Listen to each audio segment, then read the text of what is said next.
Hello, this is Dr. Kelman Andrassy, and today I'm going to be talking about validity and reliability in instrumentation, or more so, I'm going to focus on validity and then move on to reliability in the next video. Okay, so let's start with instrumentation in general. An instrument is any measurement device. Okay, it's what you use to collect your data. So a test, a survey, an interview, whatever it is that you do, that is what your instrument ultimately is. And determining how good a researcher's research instruments are stem from measurements of validity and reliability. Okay? So let's start with the notion of validity. Validity measures the extent to which an instrument is able to measure what it's supposed to, and that it does essentially what it intends to do accurately. Okay? For example, you have a ruler trying to measure 1 foot, right, which is 12 inches. A ruler that is only 10 inches long has lower validity than a ruler that precisely is able to measure those 12 inches. Okay? Or another example would be, let's say somebody's trying to get a job as some sort of an analyst, right, where you're trying to solve problems.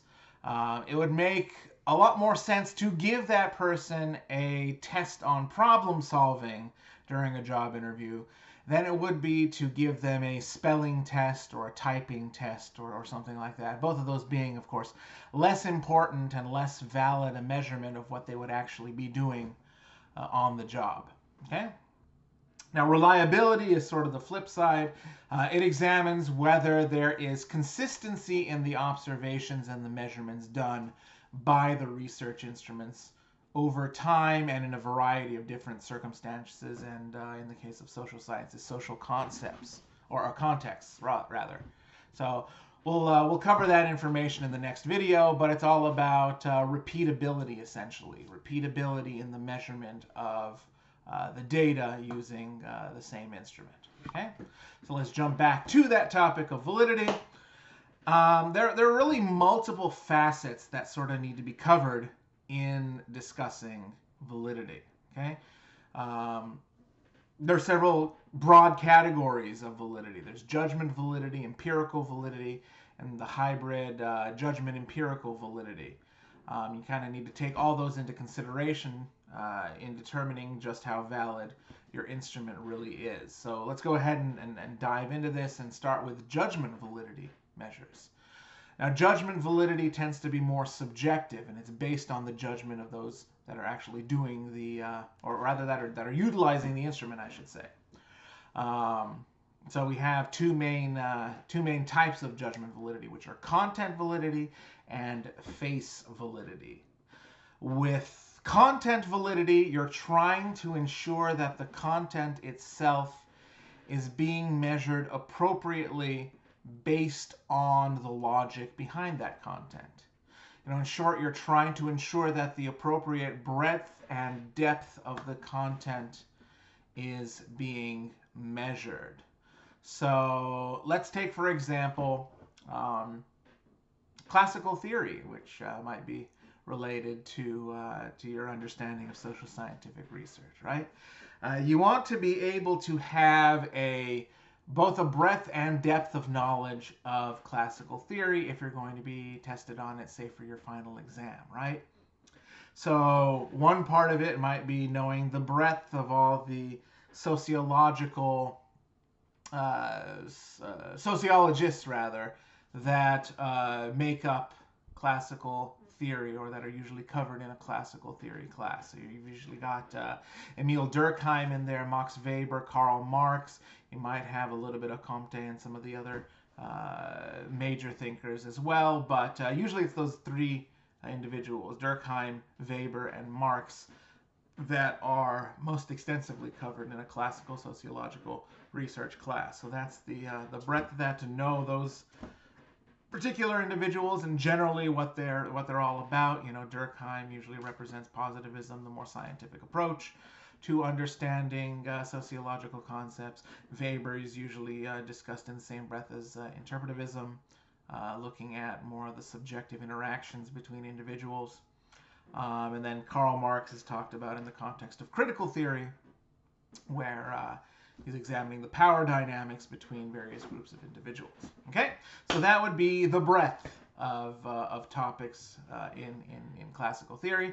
But then you also want to get kind of into the nitty-gritty of what each of these individuals was all about. So, you have the broad, topic that they're all about, but then you can go into some of the details about Emil Durkheim's work, for example. So, one of his major contributions to sociology was his work on suicide, which examined a multitude of different factors for why people ultimately commit the act of suicide. And he boils things down into three main groups, plus a fourth group that he kind of mentions in a footnote, of egotistical suicide, altruistic suicide, and anomic suicide, plus fatalistic suicide as well. So that would be sort of the depth of information that you would need to cover, and you need to be able to kind of explain what each of those different perspectives on suicide are ultimately all about, right? And then, of course, in addition to the depth and breadth, making sure that all of your bases are sort of covered as far as the understanding of the topic, particularly if you're doing a test of optimal performance, which I'm going to be covering in a video to come.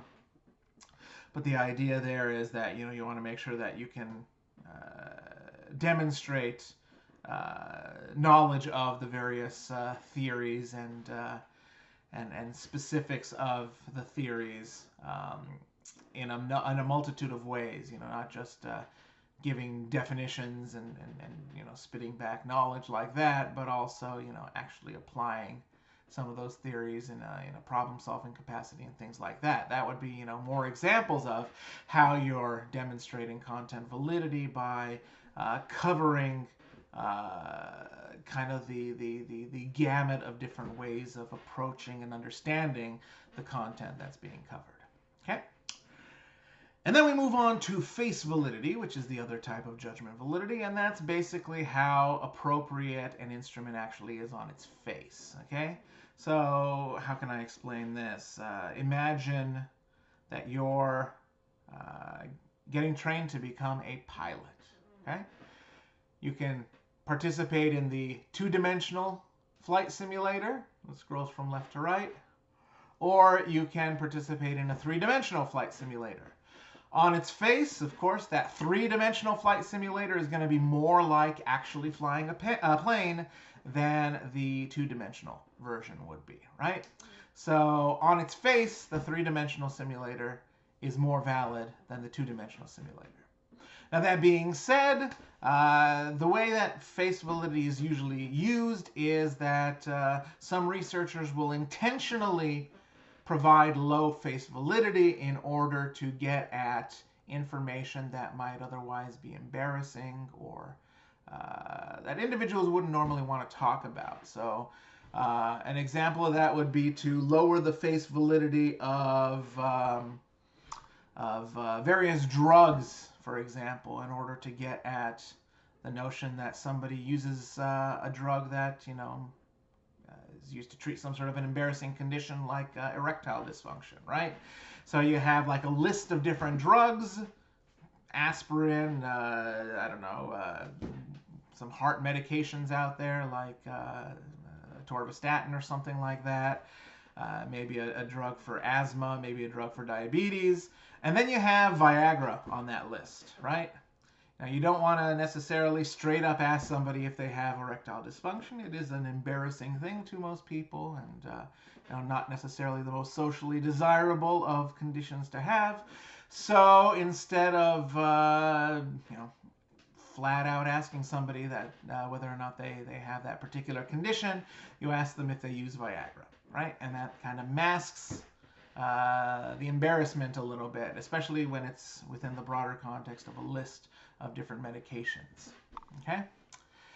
Empirical validity measures then. We've got two major types of validity, empirical validity measures. We've got predictive validity and concurrent validity there. So predictive validity tries to establish some sort of criteria in order to determine the effectiveness of the measure at hand. So an example of this would be using some sort of a standardized test score and comparing them to GPA.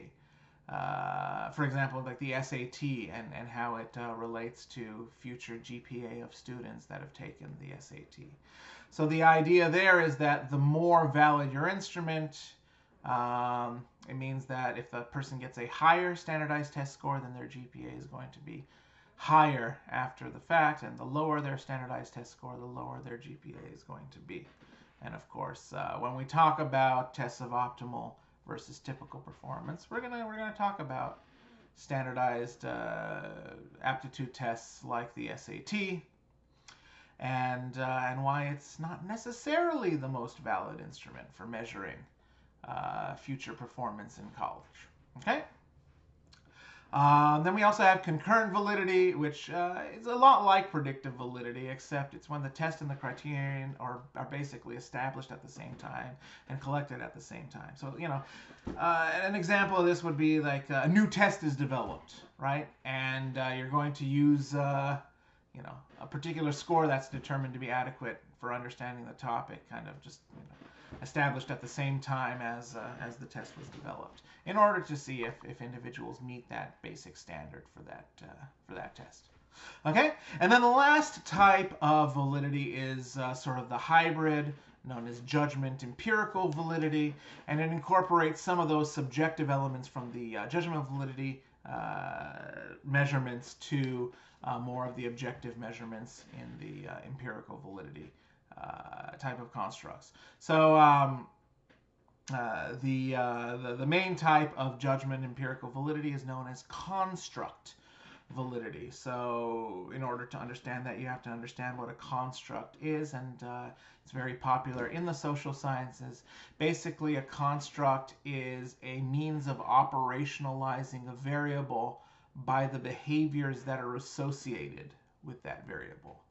So those behaviors or those characteristics are known as indicators, and the construct is ultimately defined by a collection of indicators. So for example, you get like a very elusive concept with very elusive validity, like happiness or depression, right?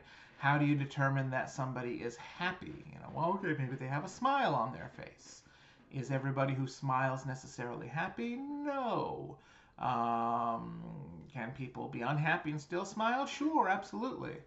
But that's just one of the indicators that go into the concept of happiness. Maybe having an upbeat or cheerful personality is another component, but does that mean that everybody who's happy necessarily is cheerful all the time? No, not necessarily. Or of course you have depression, as I said, is sort of another example. So there's a lot of indicators that go into depression as well. So the general state of sadness is sort of characteristic across the board, but then you have individuals who are more lethargic, lacking energy, individuals who have disrupted sleep patterns, they either sleep too much or sleep too little, individuals whose eating patterns are disrupted, they eat too much, they eat too little.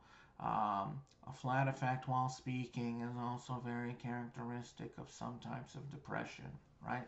So if somebody has that sort of way of speaking, that might be indicative of depression as well. Loss of libido goes into depression as well. Lots of different factors, and of course you kind of go in there and you pick and choose factors. Then of course there's there are certain factors that have more weight than others. Like preoccupation with suicidal thoughts is usually considered to be a major indicator that somebody is probably depressed. Okay? So yeah, those are the main categories of depression that you want to pay attention to with regard to your instrument. But on the other end, you also have to be aware of threats to the potential validity of your study and your instruments in general. And there are two main types of categories of threats. There are internal threats that kind of come from within, and because they come from within, it often leads to alternative explanations for the findings. Essentially, it confounds things, which I'll talk about in a second here. And then external threats, which come from the outside and threaten the generalizability of your study. Okay, so internal confounds, external, reduces generalizability. Okay. Now, some examples of confounding, just to kind of give you an idea of the kinds of things that we're talking about here. Demand characteristics are a big one. That's basically the notion that people who participate in studies, some of them want to essentially please the individual that is giving the study, and they're going to give answers that they think that the researcher wants to hear. Okay, so that's a big problem as far as confounding is concerned. Doesn't necessarily lead to an adequate explanation of what's going on if the individuals are giving responses that are not necessarily consistent with what they actually believe about whatever it is that's being asked of them. Okay. Another major category of confounds was the Hawthorne effect, or is the Hawthorne effect, and that comes from a research study that was done by a bunch of organizational psychologists at the Western Electric plant in Hawthorne, New Jersey, a long while ago. Basically, they went in there and they tried to see, what can we do to improve the productivity of workers at this Western Electric plant. And what they did was first they turned up the lights to see if that increased productivity. And sure enough, yeah, turning up the lights did increase productivity. What do you think happened when they turned down the lights? You'd think that it would reduce productivity, but no, that's not what happened at all. When they turned down the lights, productivity went up. Why? Had nothing to do with the lights themselves, but rather individuals knew that they were being studied. So they basically behaved in a way that was consistent with individuals being observed. Mm-hmm. So kind of a fun little thing. If somebody knows that they're being studied, they might behave in a certain way that is contrary to the everyday behaviors that they usually exhibit. Another type of confound is the John Henry effect. You may be familiar with the story or the myth of John Henry. It's we're not exactly sure if it is just a legend or a tale, or if there actually was a person named John Henry. I'd like to think that there might be an actual John Henry, but the story goes that he was working on the railroads. His job was to basically take a pickaxe, drive a hole into rocks, stick some dynamite in said hole, and blow up the rock to make a tunnel. All right. Fast forward some amount of time, and John Henry feels threatened by a new technology of basically a drill machine that would go ahead and bore holes in the side of mountains. And basically the idea was that this drilling machine would be faster at clearing tunnels for the railroads than the human workers. And of course, John Henry, realizing that essentially he was in the control group in sort of an inferior status to the machine, went ahead and tried to outperform the machine, and as the legend goes, he was indeed successful at beating the machine, at clearing the tunnels, but he collapsed and died of a heart attack or exhaustion or something along those lines, as far as the myth goes. So, okay, there's that. Anytime the idea behind the John Henry effect in general is that, if you're doing experimental studies, for example, and you have a control group, the control group becomes aware of the fact that they are in the control, and they feel like they are inferior, and they try to outperform the experimental group. That's not necessarily the best scenario there. Okay. Then, of course, last but not least, we have the placebo effect, which is another particular type of confound that we're aware of. The mind is a wonderful thing, and sometimes if the mind thinks that it is being treated, it responds in kind, basically. For example, medical professionals have been using placebos for the longest time. It's basically just a sugar pill that they give to their clients, maybe a squeeze of camphor or something like that to make it taste like medicine. And the idea there is that some people will actually get the real medicine, some people will get a fake version of the medicine, see how they compare as far as the effectiveness of that medication versus the placebo. And gosh darn it, sometimes that placebo actually seems to work perhaps just as well as the actual drug. The concerns there, of course, are that sometimes the doctor might give away which one is the placebo, which one is the actual drug. So maybe under certain circumstances, you want to limit everybody's knowledge of what drug does what. So first you have the notion of a blind study where the individual receiving the drug doesn't know whether it's the actual drug or the placebo. It kind of makes sense in that regard.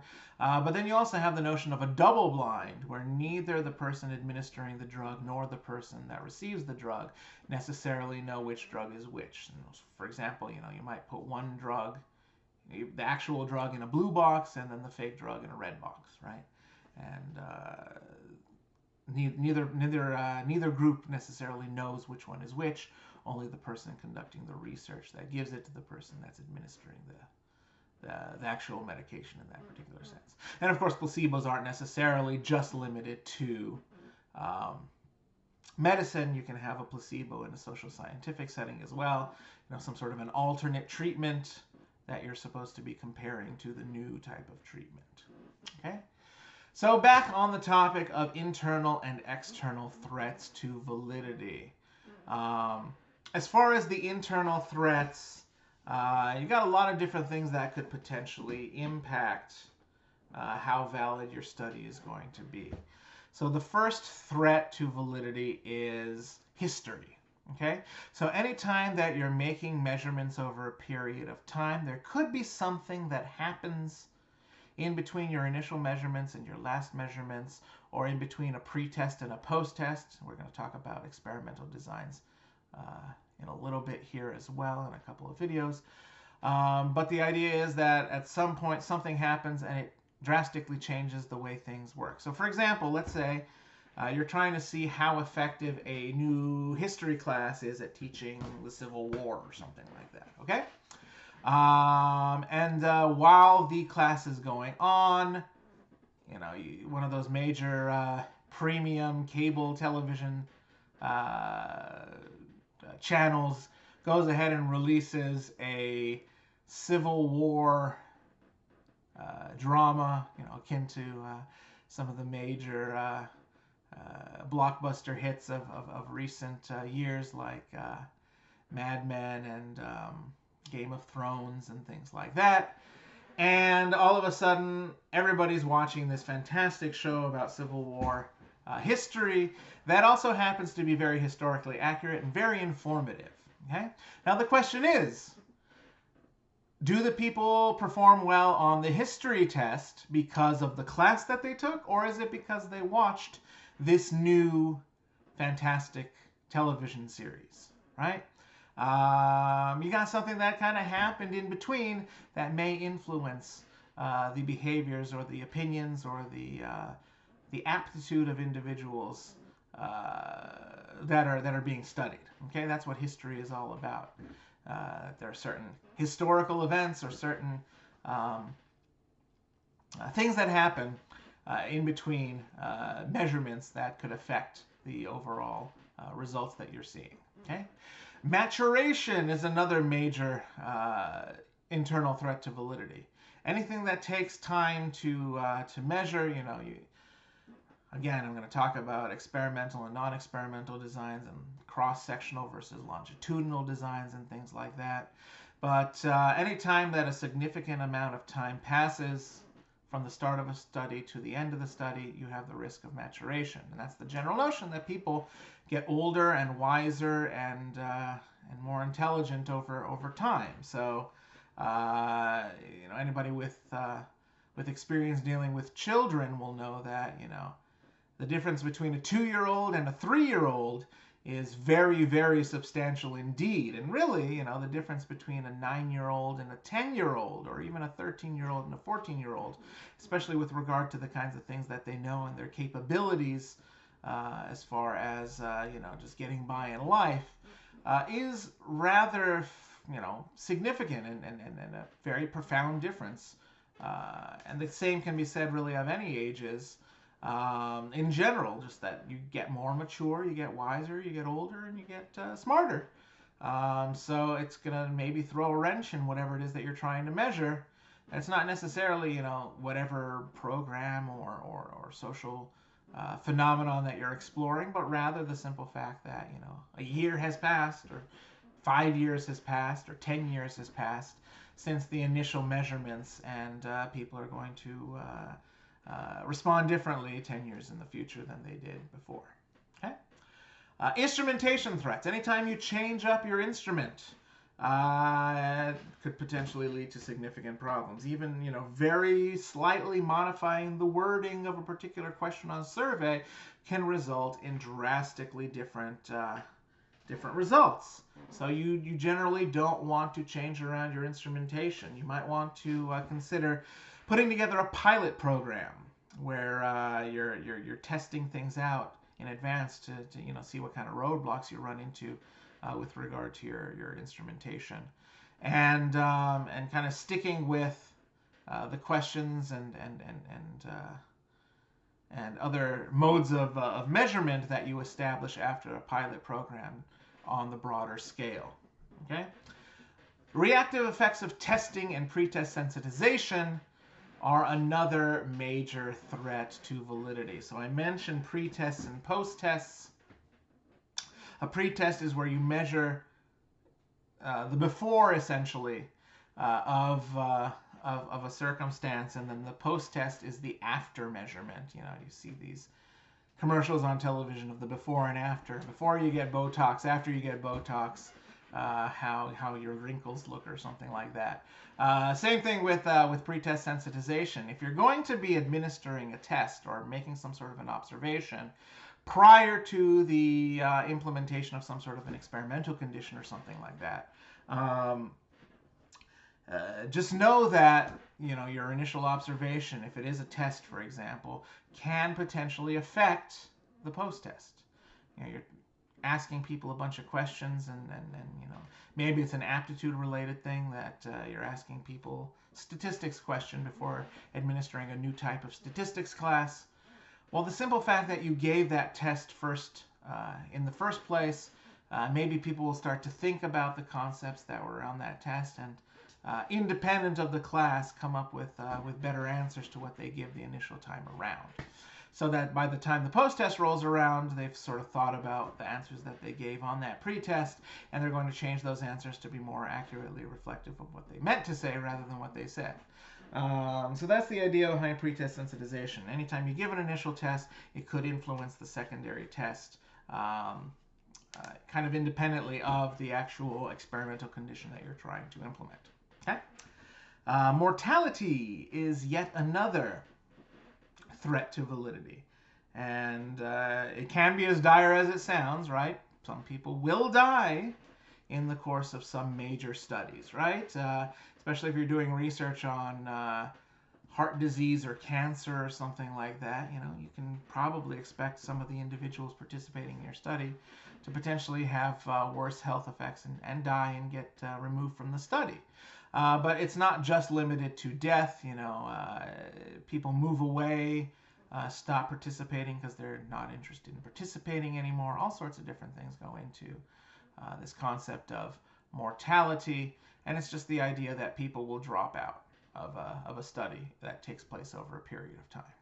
Okay. Then we have selection threats, which is all about basically how you go about sampling individuals and how you go about choosing people to be part of your study. I think that kind of goes without saying. If you're selecting people from a more biased perspective, where you're not necessarily giving everybody an equal chance of being part of the study, you're going to run into problems as far as how valid the actual instrument is at measuring what it is that it's supposed to be measuring. Statistical regression is another type of internal validity threat, and it usually applies to situations in which individuals are chosen to be part of a study on the basis of extreme scores. So, you choose the people with the best scores or the people with the worst scores to be part of your research study. Lots of people do really badly on tests for reasons other than not necessarily understanding or what have you, but rather because they had a bad day, they were sick, their pet died, their parents are having marital difficulties or something like that. Those individuals that may have gotten a really bad score because they were having a bad day would usually regress and be more like the typical results upon subsequent measurement. So that's the idea behind regression, that anybody that had an extreme score could potentially do better just simply on the basis of having a better day. Right? And then the last threat to internal validity that I'm going to discuss are intact groups. So anytime that you have a pre-established group chosen to be part of a research study, they're going to share certain characteristics. They're going to have certain, aspects of shared perspective and things like that that could influence your results. So rather than there actually being some sort of a, treatment-based reason for any differences that you see, it could just be the fact that, this particular group of students has been, together as a class for a longer period of time. So collectively, they know how to work better with each other, and ergo, they have a higher score on a test or something like that. Anything like that where you're dealing with groups that aren't randomly chosen and are kind of already pre-established could run into those sorts of problems. Okay. Now, as for external threats, things that potentially disrupt the generalizability of the results. First and foremost, you have the reactive effects of research or experimental arrangements, right? If you put somebody into a laboratory setting or approach them from a controlled, research sort of setting, that could potentially influence the types of answers that they give. It's like the whole idea behind white coat syndrome at a hospital. You measure some people's blood pressure at the time that they come into for a doctor's appointment or something like that. Some people are just freaked out by somebody wearing a white lab coat, and their blood pressure is going to go through the roof as a result of that. And usually, once they calm down, their blood pressure starts to go down as well. Same thing with any sort of laboratory condition. It's an artificial sort of a condition, and those kinds of arrangements could potentially influence how people behave or the types of results that they have. So, you can't necessarily compare somebody in a laboratory sort of condition to the broader population because they're just going to behave differently. Next, you have, of course, selection biases, just the same as with internal validity. Selection biases can influence the generalizability of things because you don't get a group that is necessarily reflective of that broad generalized population. Ergo, you can't come to the same kinds of conclusions.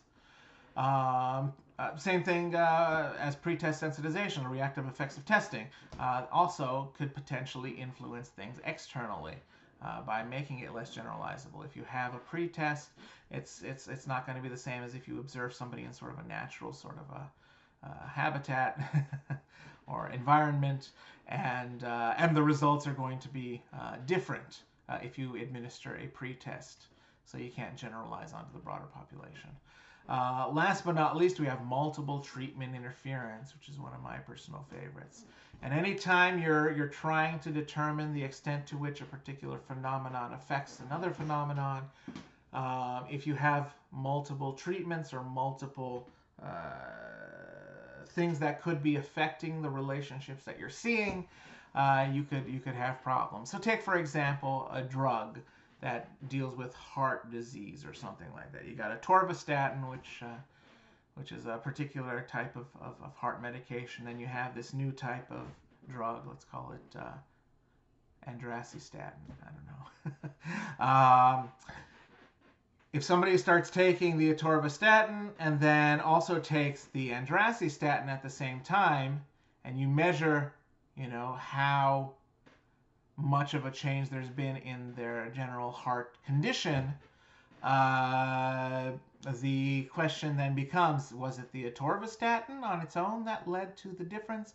Was it the andracicstatin on its own that led to the difference? Or was it the combination of both the drugs that led to the change in question? And of course, in a more social scientific setting, same thing applies. That's why I have, you kind of cover the variable relationships discussed in the literature review that aren't directly related to your main independent and dependent variables, because those are treatments or things that could be influencing the generalizability of your results, unless you kind of address them and control for them. Okay? So when we talk about different types of study designs, these threats to validity are directly related to some of those study designs, and certain study designs have certain threats to validity. Ideal set of circumstances, of course, are to do an experimental study design that is as free of internal and external threats to validity as possible, and that are reflective of the different types of validity that we've examined before. The next video that I'm going to do is going to cover reliability, which is sort of the flip side of the coin to validity. So whereas validity is all about making appropriate measurements that don't result in confounded observations or that cannot be generalizable onto the broader population, reliability is, of course, about the repeatability and the consistency of measurement in studies.